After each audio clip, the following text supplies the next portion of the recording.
Over 1,700 new millionaires are created every single day in the US alone, and more than double that across the globe. They're people from all walks of life, most of them people just like you and I. So the big question is this: how are so many people who didn't inherit money or have any special advantages overcoming the odds and becoming millionaires? That's the question, and this show will give you the answers. My name is Jeff Lerner, and welcome to Millionaire Secrets.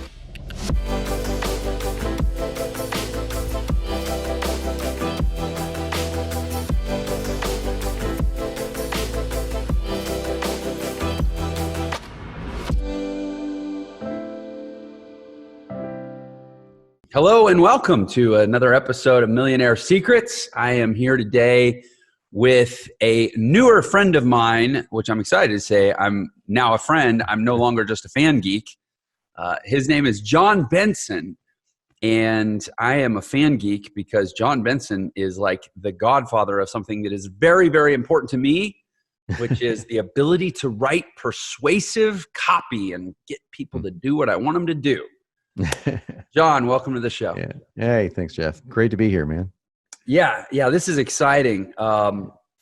You are it's interesting. You're a huge fish in what many might think is a small pond, but it's actually a pond that has a huge impact. So I don't know how you describe that, right? But one of the preeminent creators and practitioners of great online sales copy, which people may not think about it in those terms, but everybody's subject to this thing all the time, right? Everybody on the internet's constantly buying stuff because people like you created this process and science and art and whatever you want to call it. So can we roll back? And I'll give a little more context about, what I mean when I say you're the godfather of copy, and you can share too, but let's roll back. How did you become an online copy guru? How does anyone become an online copy guru? Well, it reminds me of the old Monty Python sketch, the accountant that wants to be a lion tamer. So it's kind of a bizarre route. I became a copywriter through no intention whatsoever. I had a desire to write a book. It was on a bucket list, and I'd just gone through years of obesity and 278 pounds, and I had a massive heart attack and almost died, lost part of my heart. So everything you could think of stacked on top of me from a health position. Some of it genetic, some of it brought on by my lifestyle and all that stuff. And so I decided, hey, this is, I don't want to die at 40. And so I got back into bodybuilding. I was into bodybuilding in my early teens and 20s and got back into that lifestyle and just turned my life around and ended up shooting for covers of magazines and stuff. And that was kind of cool. So I thought maybe this is a story. So I came up with the title Fit Over 40, which was my first foray into internet marketing, but I'd never even heard the term internet marketing at the time. I was a graphic designer and a musician. That's what I did for money. Had a design firm, drew things, and played stuff at night. So pretty straightforward, the music game. And I met a guy online named Tom Venuto, and we fell in love with each other's articles on the similar subject. We were talking about a guy, an old trainer from the 60s, and I love your stuff on this. Oh, this is great. And we went back and forth. And he said he's an internet marketer.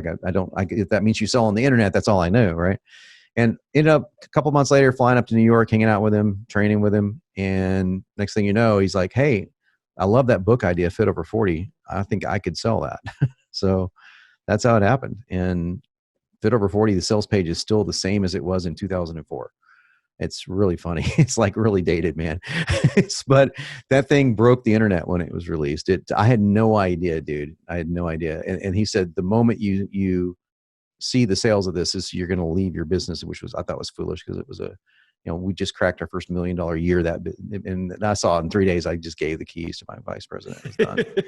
and I thought, okay, I'm kind of hooked on this marketing stuff. This is kind of cool. I can take my writing skills. I wrote poetry. I wrote a book. So maybe I could do this. And I was really wrong. It really sucked at copywriting.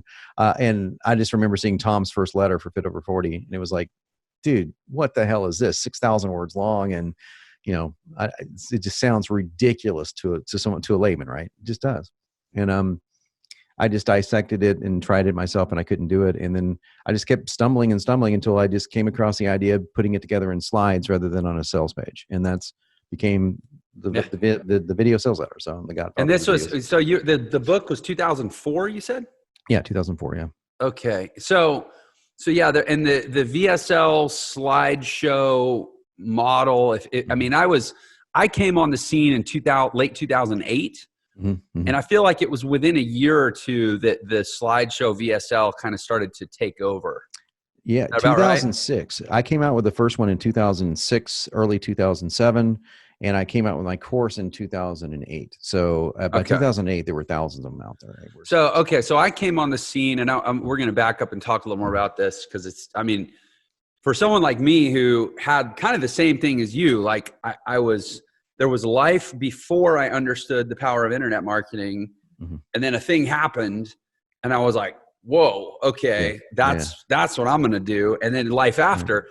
Right. And so, for me, it's very powerful to realize, hey, this is one of the people that helped, even if not create that thing, evolve it in the way that really changed my life and that I've, completely built an entire life with, right? It's kind of like, we talk about fitness. It's like meeting the guy that, invented the barbell or something. Right. This is the tool that you use to transform yourself. Right.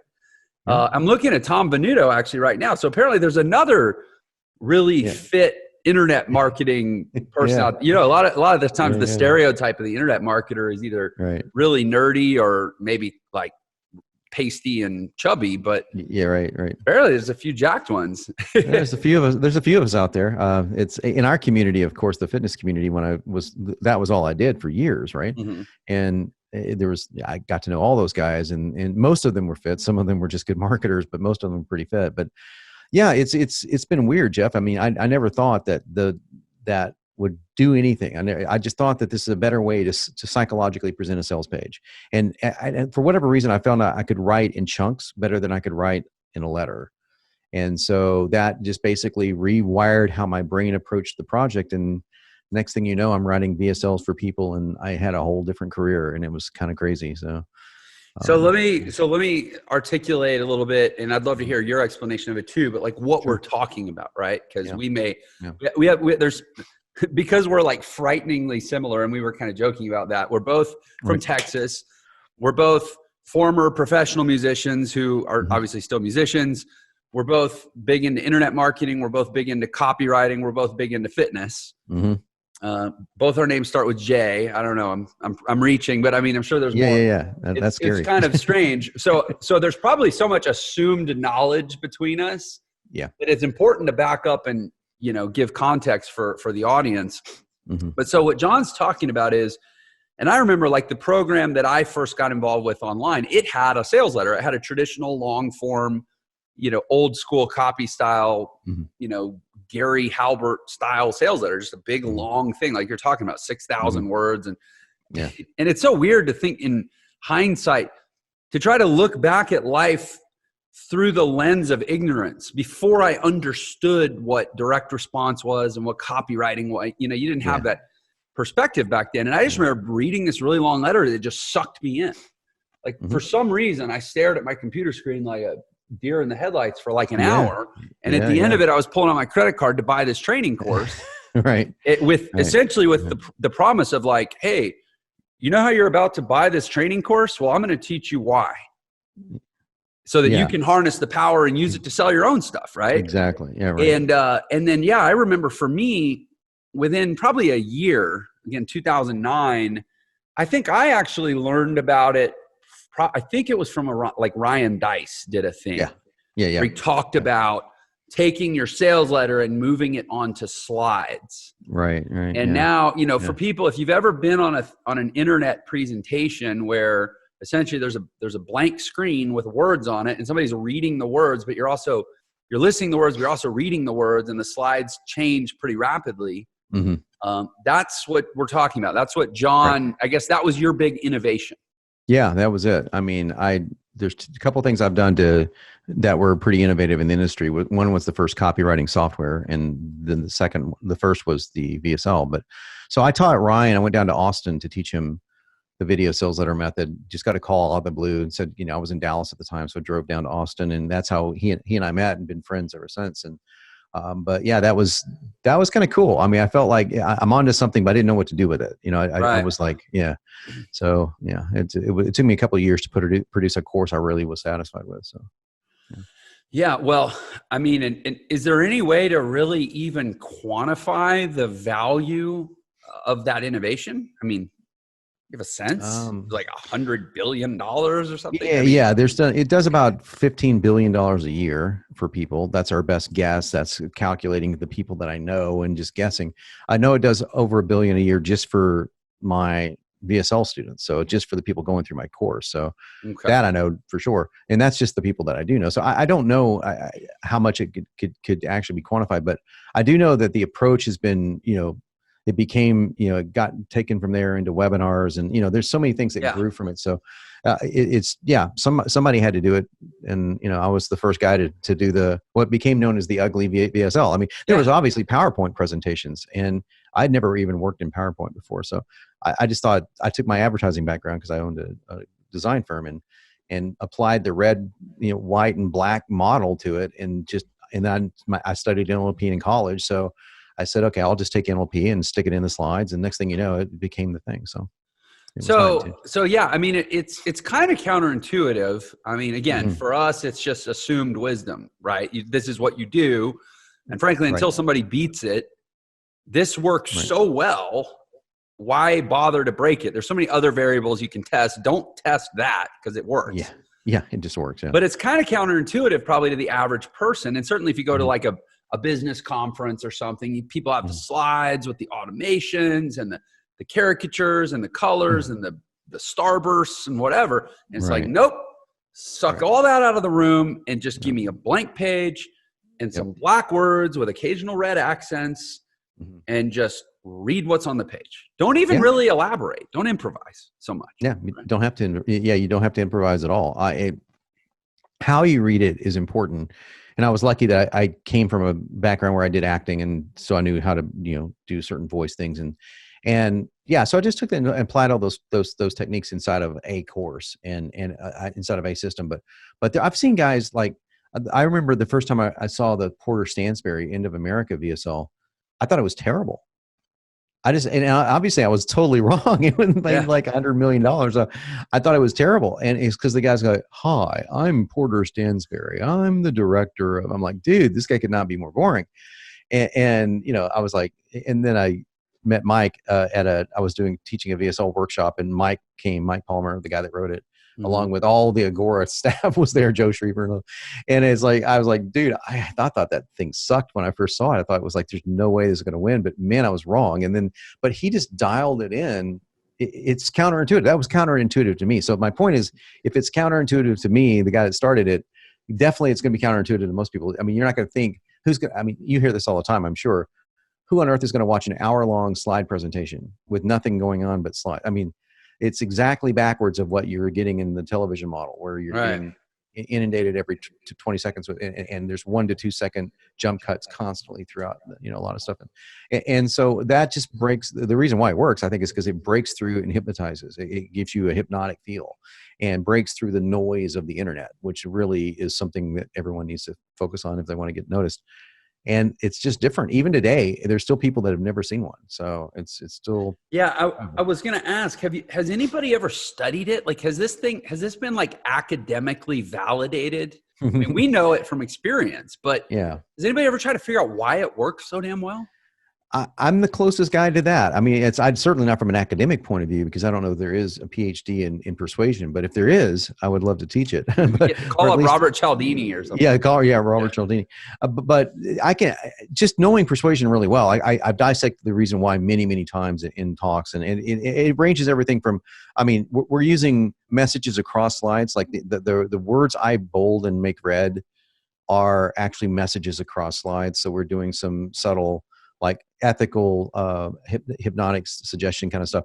There's a lot of NLP, but the main reason is because people read and listen, and you're going to retain something that you're reading and listening to 68% more than you do when you're just reading. So, or just listening. So that's been studied. That part of it's been studied. So you're you're getting the mediums of the senses of sight and sound going on at the same time.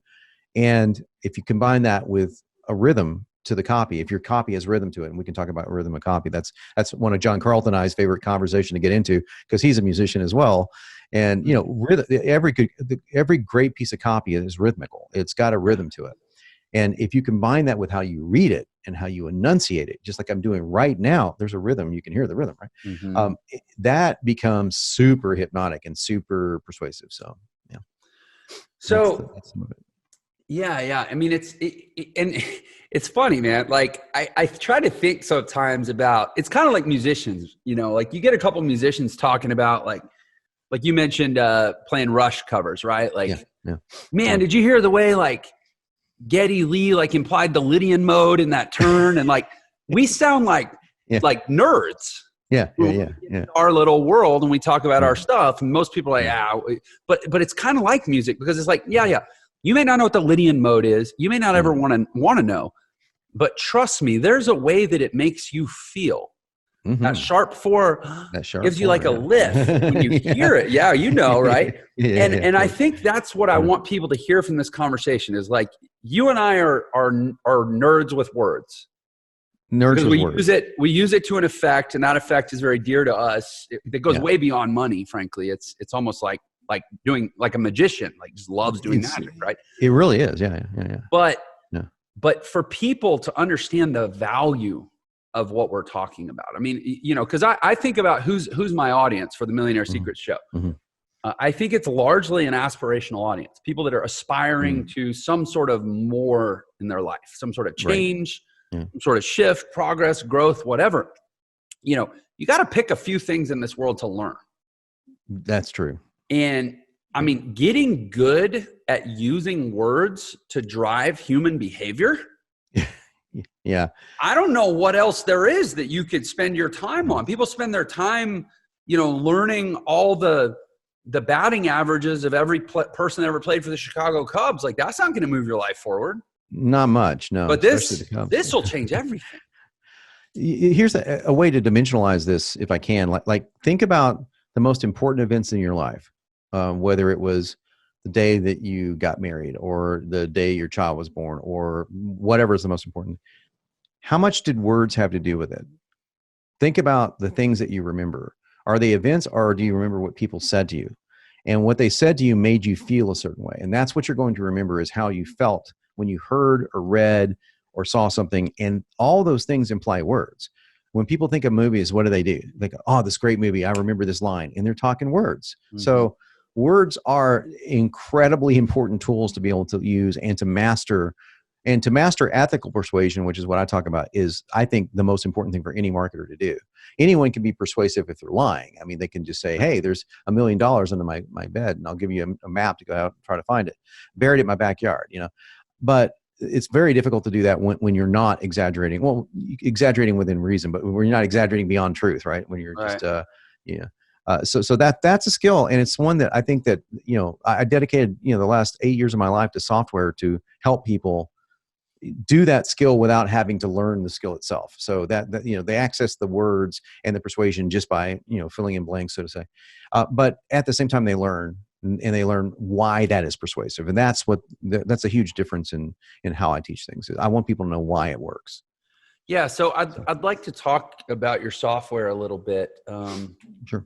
I heard about it at WebinarCon. I heard discussion of it. You talked about it.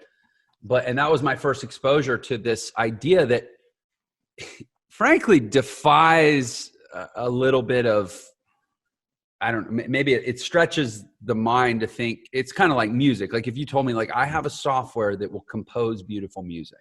Right. I would be like, I think that's the magical realm of the human mind. I don't think software is meant to do that. I almost feel the same way about writing good copy. So I'd love for you to talk a little bit about how it does it. And frankly, how did you make peace with the idea of taking this magical power and putting it into the hands of non-magicians? That's a great point. The making peace part is easy to cover. I'm an entrepreneur, so obviously it's a great. If you crack that code, it's a big money maker.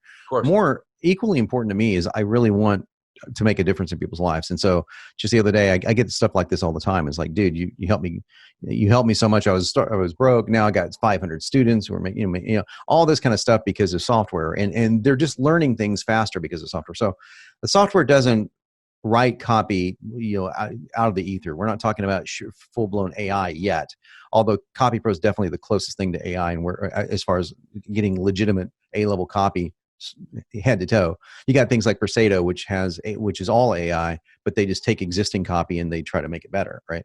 What we're doing is literally giving people that don't have copy at all access to 48 of the greatest copywriters in the world, and we can morph their data into these templates. And so you get templates we already know work. I mean, opt-in pages and sales pages and email landers and all that stuff that we already know these work, right? So if you can do that, and then the machine rewrites the words so that they're fresh. And so we're following a blueprint underneath the template. So that's the concept behind it. So it's not as magical as it is. It looks magical, but it isn't. It's just combining great minds in this big repository of copy. And in 2020 and 2021, we have, for the first time, other people outside of our staff coming in and going through call it Copy Pro Academy, going through the academy, learning how to do this, and being able to supply their own copy that they've written to this machine, to where we'll end up with thousands of contributors, what we call them contributors, in the largest copy repository in the world. That's what we've built. And so that's the exciting part. So yeah, so some of it's just the exciting part about being able to give people that will never learn this or never have the knack for it. Like, this, because you probably taught somebody, tried to teach someone how to play piano, and they're just like, they're just all thumbs or something. But, and you can, and then you show somebody something, and they play a major scale perfectly the very first time you show it, right? With all the finger crossings and everything, right? You're going, okay, you're a natural. And the other guy's like, doing this, right? Doing the Yosemite Sam piano line. Right. So that's the way it is with copy. I think most people are going to be going, I'm confused on what do you mean by a primary solution? What is a unique mechanism? I could teach that concept, or I could say, here it is in a sentence, and watch this video and get some inspiration through these examples. And they go, oh, I'll call it this. But that would never have been that simple if it wasn't in one little area, right? Right. So we chunk it down, we break it down into chunks, and that's the benefit of software over just teaching conceptually. So yeah, so as you're learning, you're doing. So you're learning, you're typing it in, and the next thing you know, wow, I could use Ryan Dice's machine emails for my chiropractor business. I mean, that's what Copy Pro does. Yeah, I mean, I think it's super cool. It's fun. I have a very abundant mindset. I don't think that there's this finite quantity of opportunity, and that somehow it's a zero sum. If somebody gets some, then I lose some or something. Right. But yeah. Do you ever get, have you ever, it is pretty audacious though, to say, at some level, I'm going to automate or democratize this ability. Mm-hmm. Yeah. Have you ever gotten blowback? Has anybody ever been like kind of, ruffled about it? I've gotten a lot of people afraid of it. I think my martial arts background precedes me sometimes, so very few people will come to me and ruffle me in person or anything. But I think that I've had people genuinely terrified. Like, I had a guy buy it and then refund it. He's a copywriter, and he said, I'm afraid I'm going to lose my job with this. So he refunded it the day after. He goes, this is scary. And we're like, no, dude, it's not scary. It's not going to replace you, because what we built is a ecosystem of contributors. We call copywriters contributors, and then customers, to where you can sell this stuff. So it's just another way for you to sell copy. It's got a marketplace component. Yeah. Almost, yeah. But think about this, Jeff. I mean, this is like, okay, like if you record a song and you can sell 1,000, 10,000, 1 million copies of that song, right? It's not the same way with copy. If you write a piece of copy, normally you sell it to one person. Right. Well, in this case, you can write a piece of copy and let a machine sell it to 1 million people. Yeah, that's interesting. Yeah. Copywriters should go, say that again, and yes, because we can sell it for, 10 times less money, because you're going to sell it 100 times over. Everyone's happy, and you're paid on blockchain. So, by the way, blockchain is not cryptocurrency, in case anyone is confused about that. So blockchain is just a secure way of making a transaction. So, but that's what's really cool about what we're doing here. That's what makes me excited, because I think it's another industry paradigm change. It's going to be something that's going to be, hopefully thousands of people will benefit from, and maybe millions of customers, I hope. So if somebody's off put by it, it's probably because they don't totally understand it.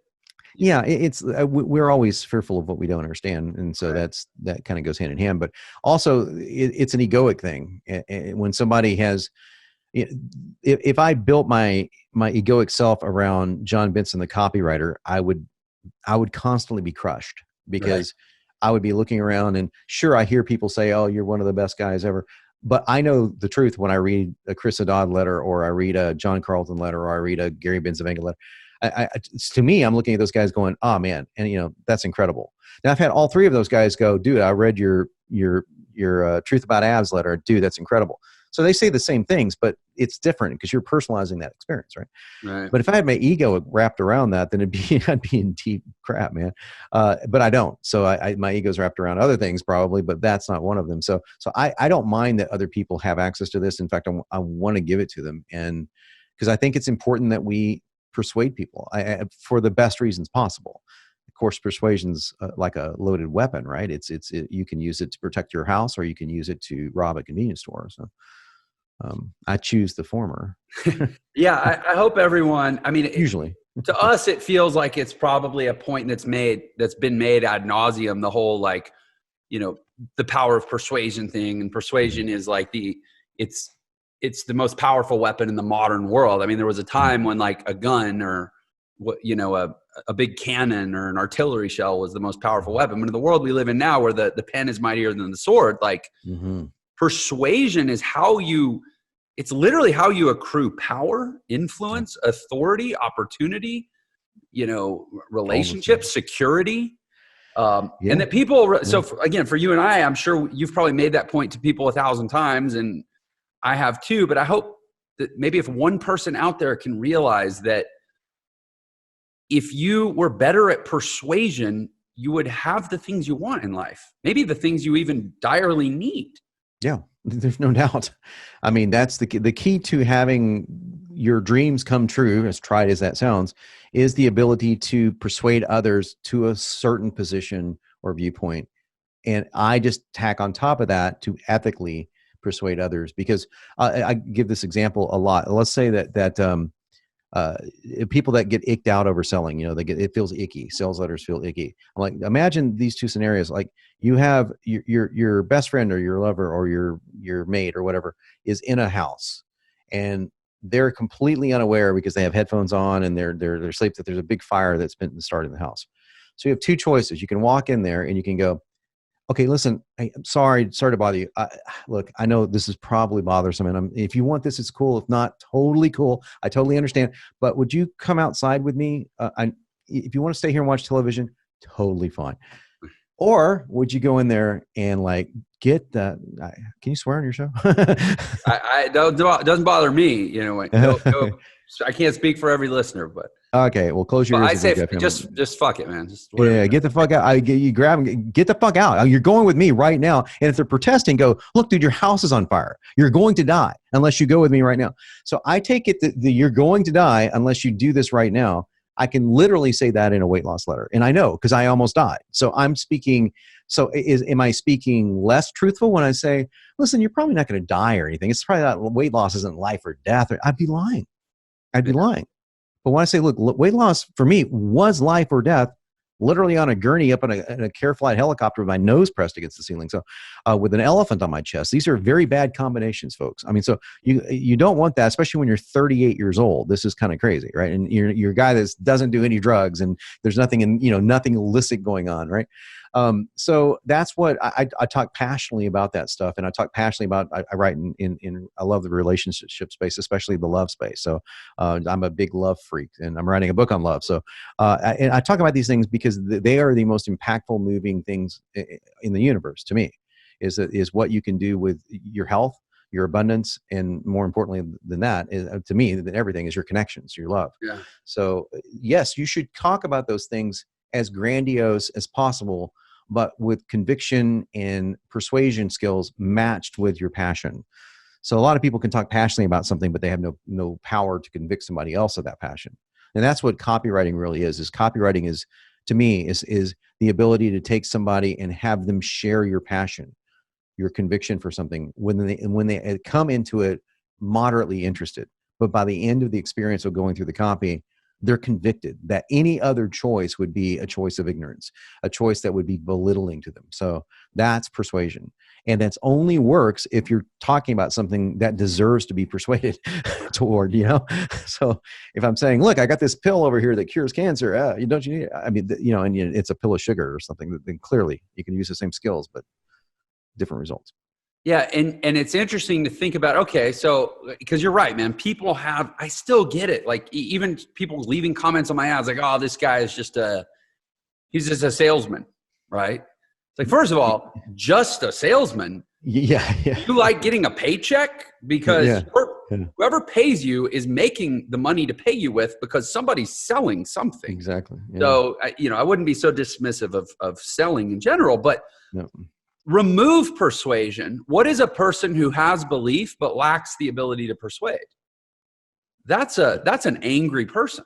Yeah, I'm about to say very angry, very frustrated. I mean, and maybe not to like step on a landmine, but the world we live in right now, it strikes me with all the polarity and the hostility that there's a lot of people who have strong beliefs, but feel frustrated by their inability to persuade others to their beliefs. So they take to more and more. They think it's like the typical frustrated male. I mean, it's kind of a stereotype. It's like, what do you do when you can't get your point across? You turn to anger. Yeah. Oftentimes you do. Yeah. And I mean, we live in a world where I don't think that we need less persuasion. I think we need a whole lot more of it. And it needs to be a lot more artful because it would diffuse a lot of the aggression if people actually could use words.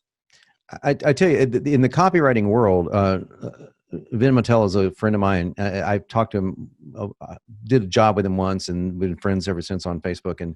And he posted something today, really on a far left point of view, right? Far politically left point of view. And because of my background, when I went to college, my original desire is I wanted to be a virologist. So I went to college and said I'm just going to start my own business. Other than that, I'm just going to go to med school, go do the virus thing, because I was fascinated by viruses because one almost killed me when I was a kid. So I got into it, started studying it, thought, okay, this is fucking hard. and I was thinking, well, wait, I'm going to grad school late because I went to music school first. And so I went to school for other school late. So I'm like, God, do I want to be 35 in school? And so I was like, I used all those kind of excuses to bail and just started studying nutrition instead. So that was kind of fun. But in that process, I got wrapped around this, how to study, how to look at studies, how to look at journals, how to analyze data, how to think logically, right? And so all I did was reply with here's the data you should check, you should look at. It's not as cut and dry as you say. And I think you should take a look at this. And also here's something that would debunk what you just said here, or at least you should hear it. And he responds back with, finally, somebody with a rational critique. This is awesome. I go, and I wasn't trying to persuade him to my point of view. I was merely saying there are other ways that you can look at what he said in particular and see something that was different. And I'm not evil and he's not evil for thinking that. So we never once had that thought enter our heads, I'm sure. And the problem with the people that cannot persuade either vocally or however you're doing with words, right? Either verbally or otherwise, is that you get into argumentation. And without going into the fine details of this, is I was very much into debate in college and on the debate team and all that, and for 1 year. And the difference between debating and arguing is just cannot be overstated. It's a massive difference, right?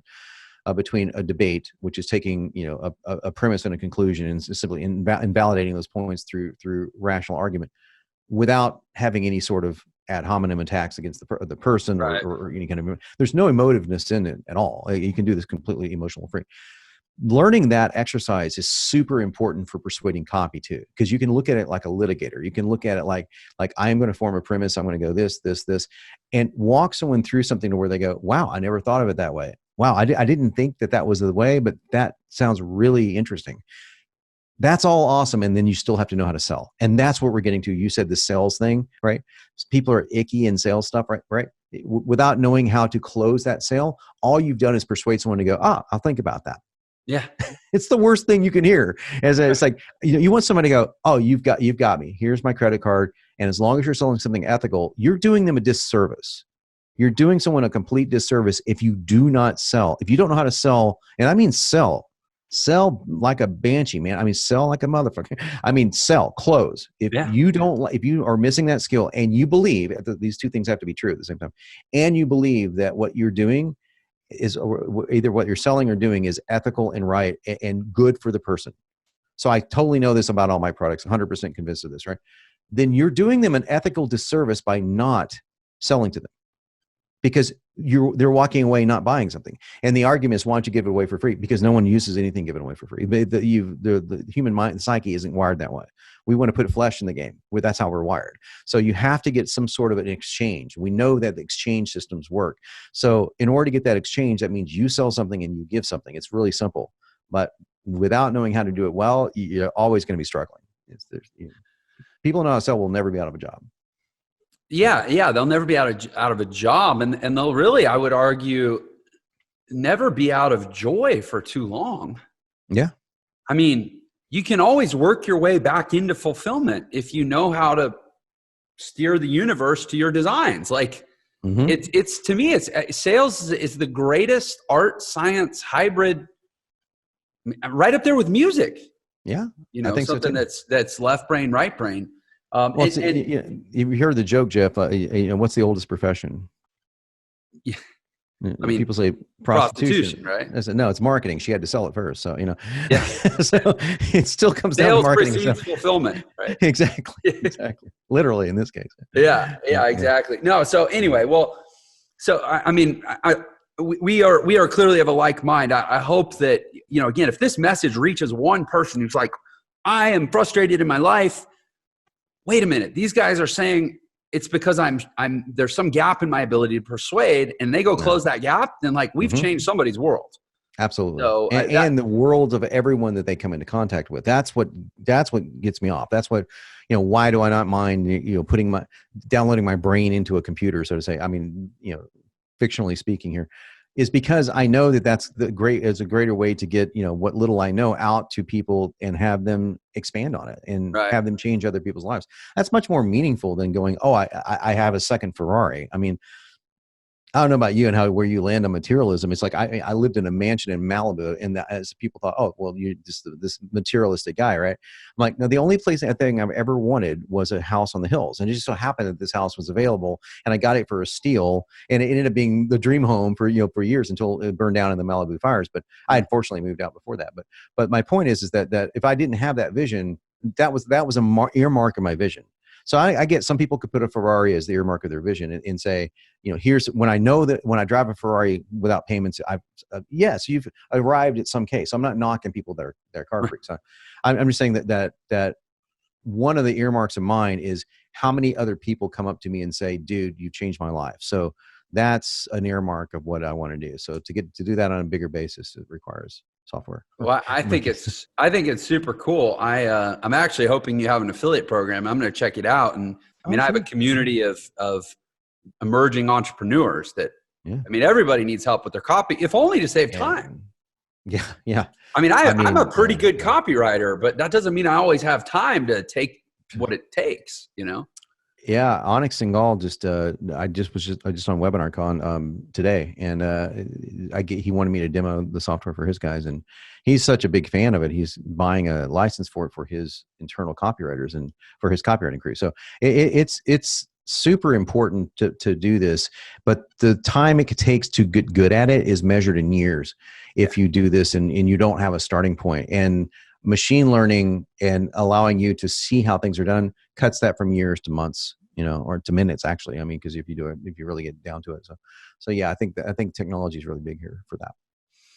So I have it's all related. It's all stitched in the same life, but I have a question that may seem like a pivot.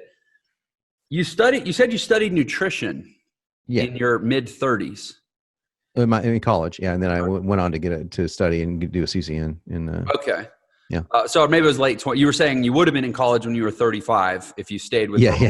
Okay. Yeah, I was 31, and but it burned me out so much. I was wrapped around that, and I just gave up training around that time and started when I was getting busy with my design firm. I started falling in love with pizzas and cheeseburgers every night, and that will make somebody fat really quick. Yeah, that's what I was gonna ask the question of, how did you go from such a focus on nutrition? And by the way, I've been a health, probably more than a dilettante. I've been a real student. I think I don't have like a degree or anything, but since I was a teenager, and I was trying to be a better athlete than I actually was. I thought, well, I don't have the same gifts, but I can train harder. Right. Right. And, but I've also gone through some periods of, significant yo-yo type fluctuations and been really out of shape. And so I get how it happens, but I was curious, what was your journey that took you from training hard and studying nutrition to almost dying? Heartbreak. Yeah. Heartbreak for the world, heartbreak for losing my faith, a heartbreak for losing the love of my life, and all that at once combined with losing my father. So there was a lot of loss there, and that's a lot to go through. And I turned to food. I had never done recreational drugs, still haven't in my life, but that was not an option. And the only thing I like to drink is red wine. That's really not a good, that's not a good alcoholic beverage to turn to. So I didn't have any, the typical things that you turn to during this stuff. But the longing for connection and love in me has always been miles deeper than anyone that a lot of people that I meet, I'll put it that way, that it's the understanding and interaction and how well I like to play in that space is, for whatever reason, I've been that way since I was a little kid, and losing that at that time, when it's so hard to find, because that level of person that's going to meet you on that conscious level, that's willing to go beyond the word deep, that's willing to go into abject intimacy. Intimacy is the most incredible thing in the world to me. I have no ceiling for it. Most people have a glass ceiling. They have a hard ceiling up there. I'm like, none whatsoever. And so that's hard to find somebody to be a sojourner on that little foray. And I found that person, and it wasn't until I was in my 40s till I found the second one. So it was a long delay there. So it was like dated a lot. I mean, there's a lot of women and things of that nature, but I was never into. I don't care about that. I'm looking for that super really epic. I call it epic love. That's the name of my upcoming book. And that was devastating. And so I've gone through two of those devastations. So I'm looking for a third. Yeah, I'm deeply in love with my amazing wife, and awesome. I will be quite content if I never have to go through what you just described. I've been through it. I mean, heartbreak is horrible, and I can totally see how that, especially with some other compounding factors, how that would catalyze. Isn't it weird? And again, speaking with the audience in mind, I'm always thinking about the listener. Mm-hmm. Isn't it weird how, as human beings, we're always seems such a, I don't know. I feel like sometimes I'm held together with like a piece of dental floss, and like you just take one little snap and suddenly I'd be careening down this path of just total self-indulgence and destruction and distraction and doing all this stuff that I just know better. Yeah. And yet I do it anyways. Isn't it do you have it? I mean, as a copywriter, nobody has more, certainly probably spends more focused energy trying to understand the human mind and choices. Yeah. What is it, man? Why are we all so close to just becoming our own worst enemy? Philosophically, I can answer it different, maybe, but from everyone has different holes, right? And the ideal for me of intimacy is to help smooth over the holes and to join in a way that only two people can join. It is, in every sense of the word, not to coin Jerry Maguire or to peg Jerry Maguire, completion. It is a sense of completion. When we don't have that sense of completion, which some people get from God, some people get from money, I guess, but I think those are the money and the materialism meaning, not necessarily the God thing, but those are shaky foundations to put on. And so they can fall apart, and even faith can fall apart. So what I left out of our story is I was a youth pastor for a little while. My degree ended up being, I didn't want to major in nutrition, so I ended up majoring in theological philosophy. So, and that was a real passion for that. And going through that to losing your faith, that's such a massive, very painful, and 99% of people that I speak to that are still in the faith don't understand that journey. They think it's they think it's something really evil or despicable or like, but no, it's just not, and I totally understand. I forgive them for that because they've never gone through it. And so, but that was all this while I'm looking to fill the whole of what for me is understanding. So whenever we lack understanding, whenever there is anything but clarity, everything is dissonant. And that's the problem. It's either clear or dissonance. And so every part of our lives that have dissonance in them, we want to stuff something in that dissonance. We want to fill that hole with something. And that, to me, at least, is where the food came from, and the, complete, obsessive behavior sometimes with women or things of that nature is can I fill this hole? Knowing internally that this isn't going to do it, but the amygdala is driving the ship at this point, right? And why? Because pain is involved. Pain and fear are absolutely psychologically interrelated. So whenever there's great pain, you always act out in fear. And the only people that I know that have ever gotten through this, and I feel like I've gotten through it now fairly well, but are people that have gotten through their pain, that have processed, integrated, been thankful for, done all the internal work that you have to do to actually process pain, to where you're not a vengeful person, where you're not a hateful person, even though you've had maybe horrible things done to you. They're the only people I know that do not act in that way. That their whole thing is, I went out and ate a cookie last night or something. They don't have those binges. They don't have those. And they don't have those massive swings to wanting to fill those gaps. So that for me is what it was. And also, I guess there's the one other thing. I think we're both of the intrepid class. So that spirit of always wanting to push boundaries, I think that goes both ways. I think I use it probably 95% positive, but there's that dark side of us, right? How much can I push on this side? How much pizza can I eat before I lose my abs? I mean, it's like these are not good questions to ask, but they roll through my mind. And right. I wrote a whole book around that concept. It's like, how much junk food can I eat and still stay ripped? And that's not the greatest question in the world. It's just entertaining, and I wanted to have a balance in my life. And so I think that we kind of can careen down the dark side of those kind of questions. So it's funny. I actually love that question. Not because I think someone should ask it or express it, but because it's so insightful. How much junk food can I eat before I lose my abs? Because as I'm thinking about this, all those little self-destructive channels that we end up going down actually seem to kind of start with those questions. Like, for example, how long can I stare at that hot woman over there before it becomes inappropriate for a married man? Right. How long, how long can I work a little later than I told my family I would before I actually start to become a bad dad? Right. How long? Right. You're right, man. Yeah. And I think this echoes, I talk about this in copy, that everything in copy relates back to childhood in some way, form, or fashion, because when you feel like someone's speaking to, I know it's very cliche sounding, but someone's speaking to your inner child, you're actually just soothing a voice that needs to be soothing a spot in your heart that needs to be soothed. And whether that's through a security, whether that's through assurance, whether that's through confidence, whether that's whatever it may be. But all those questions are questions a child would ask. How late can I stay out without getting grounded? What if I get one more cookie? Will mom notice? These are things that kids do. And that's a leftover element of our childhood. So some of it's like, okay, it's the inner child that's not fully integrated into the inner man. So, and those are great conversations. I love to have them. And sometimes a cigar being just a cigar, and you're just a lazy fuck, and you just wanted to eat pizza for the hell of it. So let's not discount all of it. But I think the people that wouldn't go through that, I just don't care right now, there's a lot of pain in there. And so, yeah, I mean, those are the times in my life where I've gotten out of shape and where I've been injured or some sort of a pain thing. So.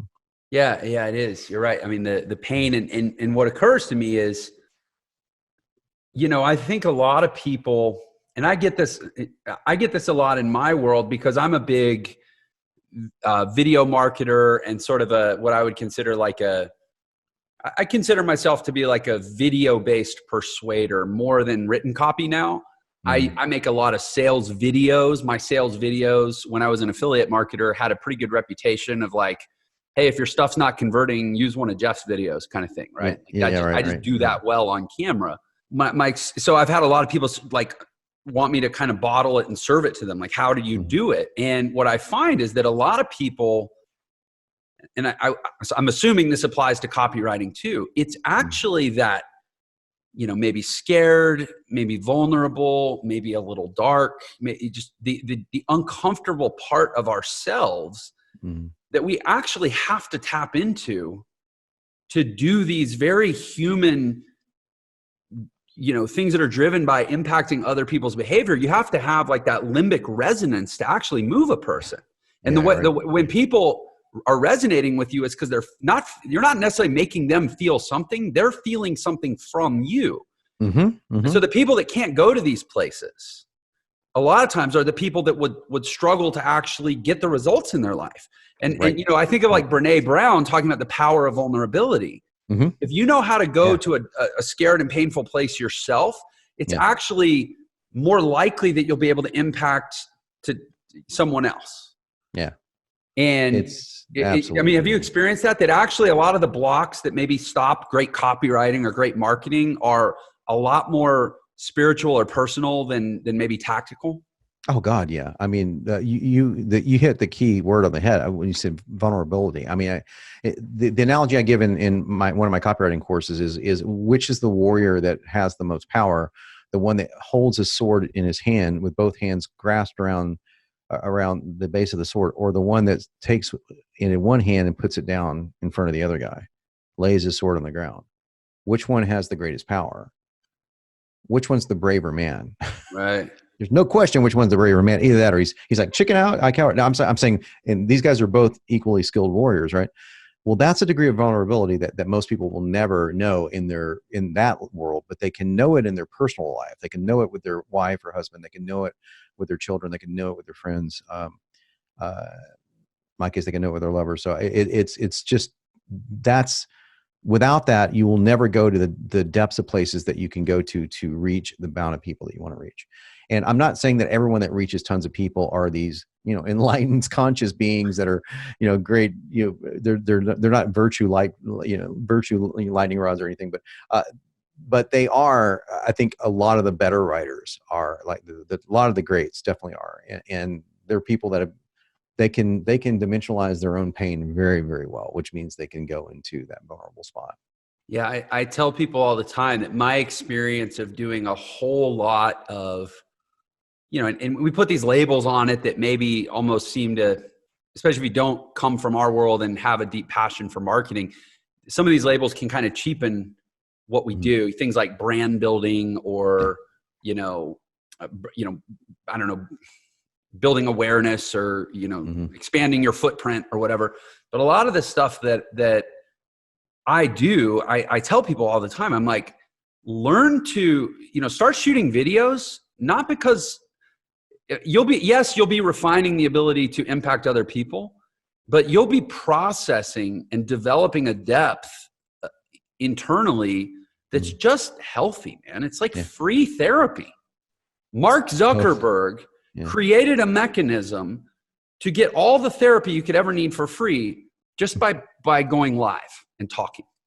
Yeah, that's a good point. And learning to write copy, learning to persuade on video, learning to write video sales letters. These are exercises that force you, if you want to get better at them, you have to get better at just being in touch with yourself. Because if you can't access those very real human emotions, you're not going to be able to reach them in anyone else. Absolutely. And that's what I love about, yes, I love, like you said, it would be great to have a house in Malibu. I have a nice house here. I like the superficial benefits of being a good marketer, but I just love who I've become. Yeah. Yeah. That's much more important, isn't it? I mean, end of the day, it's do you love who you are is in a non-narcissistic way, right? In the most agape use of the word love. Right. That's so very important that it can't even be overstated how important that is. And there are people, granted, that it's like, I just love myself, and they are walking on the side of plasticity a little bit. They're not exactly, they're in love with themselves because they look a certain way or because they got the perfect shot for Instagram or something like that. I'm talking about something that's deep, resonant, that goes down to the marrow of your bones, where you're like, I know that flawed and all, I'm really doing the right thing. I'm really doing something that makes a difference in the world. And I can share that difference with my family or my friends or whoever you have around. Yeah. So And that's a it's like the way that, to me, my experience of the world has been enhanced with a whole new levels of richness because of the work that it takes to be able to reach people. yes. Yeah. That's a great way of putting it. Yeah. Yeah. That's been my experience. Great way Well, of putting it. hold on. I had a whole list of questions. So No, tell me go that ahead. I want to, and in the interest of time, I unfortunately Yeah. have to limit it because I literally have like a million questions, and I hope we'll get to talk many more times, I hope so too. perhaps on Millionaire Secrets again. Yeah. But for now, I want to ask, what would you say? What would you say has been your biggest failure? My biggest failure. I was going to be pithy and say not learning from my failures, but I think you want a better answer than that. Um, biggest failure. God, that's even hard for me to process. I have to think about that. Yeah. I, God, everything I'm thinking of going, no, that if it wouldn't have for that, this wouldn't have happened. So that's how my brain works. I can say this. My biggest failure was, and I'm putting Austin Powers quotes on it here, is when I went to music school, I had the ability to be one of the great bass players. I thought, I got to study with a guy named Jeff Berlin, who's one of the best bass players in the world. And so it was like a dream come true to study with the masters, and my first day setting with him, I'm like, I'm playing for him and he's playing and he's like making me just wish I never picked up the bass. And so I asked him a question. I go, Jeff, do you think I have what it takes to be you? He goes, absolutely. Yeah, absolutely. He goes, the question is, are you willing to live in your Pinto? I go, live in my Pinto? What do you mean? He goes, I lived in my Pinto for years. I had literally just camped on the side of the street. I had no money and I just go, he goes, you got a gig. You got a gig every night. All this practicing you're doing 14 hours a day, you need to be playing in bars. You need to be playing. And so my faith at the time and my understanding of the world at the time did not allow me to receive that. I was like, no, I'm just going to stay in the comfort of my room and just practice more. And I never got the it thing that you need to do to go beyond a technically decent player to being truly great. And so when I took up copywriting, I decided to apply that model and said, look, I'm not going to practice all day long and read 19 books. I never read a book. I never followed anyone. I'm just going to do it on my own and turned out to be a good thing. So I don't know if that was a mistake because I always did. My dream was to be a rock star ever since I was a kid. So, and I ended up in a lot of touring rock bands, but never quite a rock star. But other than that, I don't know if that's a failure or not. Well, it's instructive and I wouldn't say it was meant to be a trick question, but it was meant to be an instructive question where I would argue that probably one of the secrets to your, pretty massive success isn't that you never make mistakes. It's that you probably don't often fail to learn from your mistakes. And you have the mindset that you just said in trying to answer the question, which is like, well, all my failures feel like lessons. Yeah. I was going to, I went to the dissolution of my marriage. I was married to the woman of my dreams. And so many people would see that as a failure. And there wasn't a side of me that could bring that to failure because there was so much richness and beauty that experience brought to both of us. And I would not trade it for anything in the world. That's an insane thing to think. If someone thinks that that's failure. So, but like little failures like happen all the time. Like I'll write a piece of copy that bombs, or we did a webinar just last night that was a complete and utter disaster. I mean, it was like it could not have gone worse. Okay, really? So I have those failures if that's what people need to hear. Oh my God, I've got a whole litany of those. I can preach to you all day long about I'm a member of the Babe Ruth fan club because it's like I'll just strike out more than everybody else does, and I'm pretty convinced that that's part of the resiliency it takes to be successful, and luck. And you just write the right thing at the right time or do the right thing at the right time. But yeah, that happens all the time. I mean, the thought that, that we don't go through financial problems or we don't go through, creative problems or things like that. I mean, it's just absurd. I can share this if I can real quick, Jeff. Yeah, of course. I remember the only time in my career where I was broke. And it was basically an accident. It was, it was the worst accident possible, but we had a combination of embezzlement, and just a bunch of bad stuff that going on. And for the first time, I mean, my CPA calls me and goes, dude, you're out of money. And this is not something good to hear. Okay. And this is recent. So the fact that you had a CPA means you were probably pretty used to having money, because he basically said, I'm working for free until we get it back. Oh yeah, totally. Yeah. So, but people look at you and they think, how did you go from Malibu to that? It's like, these things happen to everyone. So I called Ryan Dice and I are good friends. And I said, dude, I'm just in the middle of a big problem. He goes, well, how much money do you need to make? I told him, he goes, dude, there are 3 people on the planet that have your idiotic skills of you can pull money out of a freaking hat because you can just create a product by thinking of it. You, Perry Belcher, and this one other guy. So he said, you guys can just it's just like that. He goes, so dude, please, you that's nothing. Listen to this failure. So he goes into his financial failure on a big project, and we're talking laying off 30 people, and it's just much bigger than my problems were financially. So everyone goes through that. I think it's important to hear that Ryan went through that, and that he's like, that Russell was going to have to. He thought he was going to have to declare bankruptcy before ClickFunnels. Yeah, he tried to sell it for over a year, wouldn't sell it, and so we all go through that, and I think it's important to hear that. So I think, so I didn't mean to say like, oh my God, I can't even think of the time I failed. I fail all the time. Fail in the quotation sense. I bomb all the time. So I totally, I mean, again, peas in a pod here. Like, I knew exactly what you meant. Good. Yeah. It's not that you haven't failed. It's that you haven't had a failure yet that didn't propel you forward somehow. Yeah. I've been despondent, man. Last year, I was so pissed off at CopyPro and sales that we were having because I could not get a webinar to convert. And I was like, we had, I think, the strongest product out there, and we were like crawling along with customers. I'm like, and we're going through an investor round and like no investor capital. And Dave Asbury pulled out at the last minute. And Dave's a buddy of mine. I mean, I respect it, but it's like all this shit happened at once, right? And I was like, just fuck it. It's like, okay, I just don't care anymore. I just did whatever. Just it's like took my hands off the steering wheel. And then all of a sudden this one thing happened and everything turned around. And so that happens to all of us. If you're ever in that position, if whoever's listening to this and you're going, fuck it, or I'm just destined to be a failure at something, we've all felt that. The question is what other question are you going to ask yourself? And that's the thing I've always been able to do. So what other question? I'll go through a night of like pity party, and then what questions am I going to ask myself the next day? And that's what makes all the difference. And the question I ask myself the next day is, how can I make 200 grand in 2 weeks? How can I pull a rabbit out of a hat? And we made 200 grand in 2 weeks.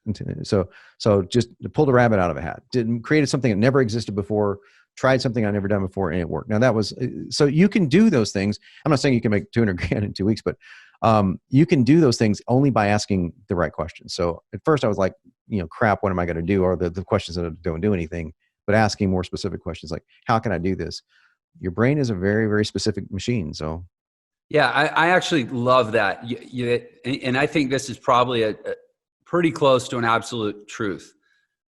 You're always a better question away from whatever you want. Yeah. Within physical reason, you're not a better question away from being able to jump off a 1,000-foot building and survive. That's not possible, but you're always a better question away from anything that's possible in life. Yeah, that's actually pretty powerful. I hope that might actually be the note to end on right there. Like, what better question are you not asking yet?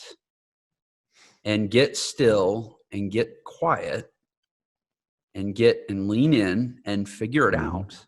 Mm-hmm. I mean, I have my own, I'm tempted to tell you my own 20-minute story of exactly what you're talking about that literally happened in the last 2.5 years. Yeah. I hear you. Same here. It wasn't, that was poor Jeff 15 years ago. Right. That's what people think. Right. Yeah. I'm so glad you said that, Jeff, because it's inspiring to me to hear it. It's inspiring to everyone listening to this to hear it, because it's like, Tony Robbins is the one that inspired me with this, because I love Tony. He got me started my first business. I ended up getting to work with him indirectly, which was fun. Meet him a couple times. But I'm friends with Dean Graziosi, and he and Dean are partners.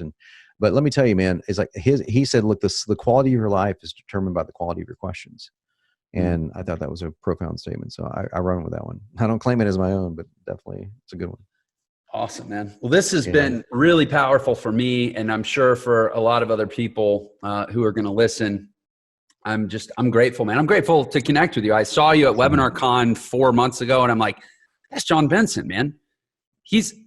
I should go give him like a tip or something. I made so much money from his technique, but that would be like strange. So I'm glad we got to do it this way. Yeah, definitely. But yeah, man. So, hey, for people who, I know you're not like you're not like a big Instagram guy, like out there trying to, stylize your life into, other people's envy, but how can people come into your world, man, and learn more? The two best sources are, JonBenson.com it's actually a crappy site. I should probably update it, but it's got some of the general stuff there. I bet the copy's good though. The copy is actually, this is the cobbler's sons have no shoes scenario. So the copy is good on my actual front facing sites, which is copypro.ai. If you want to know about CopyPro, the copy is very good there. And now VSL. So now VSL.com. So those are the two big products, the big things that I focus my attentions on these days. So great way to reach me. I'm not one of those guys that I'll respond to somebody if they text me on Facebook. I'm not, not hard to reach. Okay, cool. Well, guys, if you want a big brain and a big, base of inspiration to connect with, I encourage you to connect with Jon, and I'm going to go check out Copy Pro. Thank you. But I already know it's going to be awesome. Thanks, man. For whatever that's worth. Thanks for being on Millionaire Secrets, man. This has been great. Thanks for having me, Jeff. It was great talking to you, man. Yeah, and I do want to let the world know, we set up a link at millionairesecrets.com/Jon B. And unlike Sloop John B, this John doesn't have an H in it. I do not. Right? Just JONB. More like think John Bon Jovi.